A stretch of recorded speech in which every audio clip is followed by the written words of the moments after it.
ലോക്സഭാ തെരഞ്ഞെടുപ്പിലെ കനത്ത തോൽവിക്ക് പിന്നാലെ CPIM സംസ്ഥാന സെക്രട്ടേറിയറ്റ് യോഗം ഇന്ന് ചേരുകയാണ്. തെരഞ്ഞെടുപ്പ് തോൽവിയുടെ പ്രാഥമിക വിലയിരുത്തൽ യോഗത്തിൽ ഉണ്ടാകും. പിണറായി സർക്കാരിന്റെ മൂന്നാം വർഷത്തെ പ്രോഗ്രസ് റിപ്പോർട്ട് ഇന്ന് പ്രകാശനം ചെയ്യുകയും ചെയ്യും. സലീം മാലിക്കിരുന്നു. സലീം, തോൽവി എന്ന് പറഞ്ഞാൽ കനത്ത തോൽവിയാണ്. ഓരോ നിയമസഭാ സെഗ്മെന്റും മണ്ഡലങ്ങളും നോക്കിയാൽ ഇടതുപക്ഷത്തിന് ആശ്വസിക്കാവതായി ലോക്സഭാ തെരഞ്ഞെടുപ്പിൽ ഒന്നുമില്ല. സലീം, ഇഴകീറിയുള്ള എന്താണ് യഥാർത്ഥ തോൽവിക്ക് കാരണം? അതിന് ഭരണം കാരണമായിട്ടുണ്ടോ, എതിരായ വികാരം കാരണമായിട്ടുണ്ടോ തുടങ്ങി ആത്മാർത്ഥമായ പരിശോധന നടക്കും എന്ന് പ്രതീക്ഷിക്കാമോ? Good morning Saleem.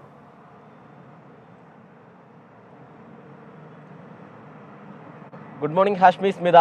CPIMനെ സംബന്ധിച്ചിടത്തോളം ഒരു വലിയ തോൽവിയുടെ ഞെട്ടലിന് പിന്നാലെയാണ് സംസ്ഥാന നേതൃയോഗങ്ങൾ ആരംഭിക്കാനിരിക്കുന്നത്. അതിനു മുൻപാണ് സംസ്ഥാന സെക്രട്ടേറിയറ്റ് ഇന്ന് ചേരുന്നത്. ഇന്ന് ചേരുന്ന സംസ്ഥാന സെക്രട്ടേറിയറ്റിൽ പൊതുവിൽ അങ്ങനെ ഭരണവിരുദ്ധ വികാരം ഉണ്ടായി എന്നൊരു വിലയിരുത്തൽ ഉണ്ടാവുമോ എന്ന സംശയമാണ്. കാരണം ഏറ്റവും ഒടുവിൽ നടന്ന CPIM സംസ്ഥാന സെക്രട്ടേറിയറ്റിൽ, അത് തെരഞ്ഞെടുപ്പിന് മുൻപ് ഫലം വരുന്നത് അതിന് തൊട്ട് മുൻപ് ചേർന്ന സംസ്ഥാന സെക്രട്ടേറിയറ്റിൽ പറഞ്ഞിരുന്നത് ഉറപ്പായും 12 സീറ്റുകളിലെങ്കിലും ജയിക്കുമെന്നൊരു വിലയിരുത്തലായിരുന്നു ഉണ്ടായിരുന്നത്. ആ വിലയിരുത്തലൊക്കെ അപ്പാടെ തെറ്റുന്നൊരു കാഴ്ചയാണ് നമ്മൾ ഈ തെരഞ്ഞെടുപ്പിൽ കണ്ടത്. മാത്രമല്ല, ഈ വടകരയിലൊക്കെ ശക്തമായ മത്സരം നടന്ന വടകരയിലൊക്കെ BJPയുടെ വോട്ടുകൾ, കോൺഗ്രസിന്റെ വോട്ടുകൾ BJPയിലേക്ക് പോയി. അതുകൊണ്ട് തന്നെ വളരെ എളുപ്പത്തിൽ CPIMന് ജയിച്ചു കയറാമാവുമെന്നുള്ളതുൾപ്പെടെയുള്ള വിലയിരുത്തലുകൾ ഉണ്ടായിരുന്നു. പക്ഷേ ആ വിലയിരുത്തലുകളൊക്കെ അവസാനം നടന്ന സെക്രട്ടേറിയറ്റിൽ നടന്ന വിലയിരുത്തലുകളൊക്കെ തെറ്റിയതിൻ്റെ ഒരു ഞെട്ടൽ കൂടി പ്രത്യേകിച്ചും പാർട്ടിക്കുണ്ട്.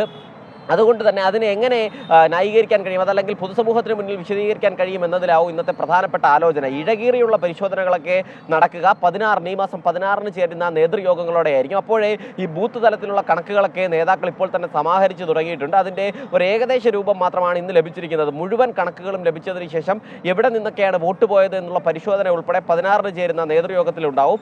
ഇന്ന് ഈ തോൽവി ചർച്ച ചെയ്യുന്നതിനൊപ്പം എന്തെങ്കിലും തരത്തിലുള്ള തിരുത്തൽ നടപടികൾ ചർച്ച ചെയ്യുമോ എന്നുള്ളതാണ് പ്രധാനപ്പെട്ട കാര്യം. മാത്രമല്ല, ഈ മന്ത്രിസഭാ പുനഃസംഘടനയെക്കുറിച്ച് കൂടി ആലോചിക്കുന്നുണ്ട്. അതിൽ ഒരു വിശാലമായ പുനഃസംഘടന വേണോ, അതേ നിലവിൽ മന്ത്രി K രാധാകൃഷ്ണന്റെ ഒഴിവ് വന്ന മന്ത്രിസ്ഥാനവും അതിന്റെ പദവിയും മറ്റാരെങ്കിലും ഏൽപ്പിക്കണോ, അത് മാത്രമായി മറ്റാർക്കെങ്കിലും നൽകണോ എന്നതുൾപ്പെടെയുള്ള കാര്യങ്ങളിലും ആലോചനയുണ്ട്. പക്ഷേ ഒരു വലിയ അഴിച്ചുപണി വേണം. തോൽവിയുടെ പശ്ചാത്തലത്തിൽ വലിയ അഴിച്ചുപണി നടത്തി മുഖം മിനുക്കിയ ഒരു സർക്കാർ എന്ന നിലയിലേക്ക് കൊണ്ടുവരണമെന്നൊരു അഭിപ്രായം ചില നേതാക്കൾക്കുണ്ട്. അതൊക്കെ ഇന്നത്തെ സെക്രട്ടേറിയറ്റിൽ ഉയർന്നു വരും. അതിനിടയിൽ ഈ വീഴ്ചകളെ മറികടക്കാനായി, അല്ലെങ്കിൽ ഈ പരാജയത്തെ മറികടക്കാനായി ഈ പിണറായി സർക്കാരിന്റെ മൂന്നാം വർഷത്തെ പ്രോഗ്രസ് റിപ്പോർട്ട് കൂടി ഇന്ന് അവതരിപ്പിക്കുന്നു. വൈകുന്നേരമാണ് അതിന്റെ പ്രകാശനം നടക്കുക. റവന്യൂ മന്ത്രി K രാജന് നൽകിയാകും ഈ പ്രോഗ്രസ് റിപ്പോർട്ട് പ്രകാശനം നടത്തുക. പ്രത്യേകിച്ചും നവകേരള സദസ്സും മറ്റ് വിവാദങ്ങളും ഒക്കെ നടന്നതിന് ശേഷം, ഈ മാസപ്പടി വിവാദം ഉൾപ്പെടെയുള്ള വിവാദങ്ങൾ വന്നതിന് ശേഷം ആദ്യമായി പുറത്തിറങ്ങുന്ന പ്രോഗ്രസ് റിപ്പോർട്ടാണ്.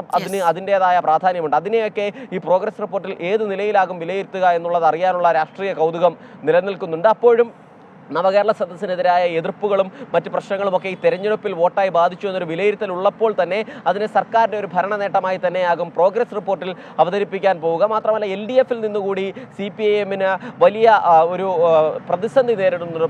പ്രത്യേകിച്ചും രാജ്യസഭാ സീറ്റ് ഉൾപ്പെടെയുള്ള കാര്യങ്ങളിൽ നിലവിലുണ്ടായിരുന്ന ഒരു ആജ്ഞാശക്തി CPIMന് ഈ പരാജയത്തോടുകൂടി കുറഞ്ഞൊരു സാഹചര്യമുണ്ട്. അതിനെ മറികടക്കാൻ എന്ത് വഴികൾ തേടാൻ കഴിയും എന്നുള്ളത് ആലോചിക്കും. ഒപ്പം തന്നെ വരുന്ന ഉപതെരഞ്ഞെടുപ്പുകളിൽ വിജയിച്ച് മുഖം രക്ഷിക്കുക, സർക്കാർ മുഖം തിരിച്ചു പിടിക്കുക എന്നുള്ളതും പ്രധാനപ്പെട്ട ആലോചനയാണ്.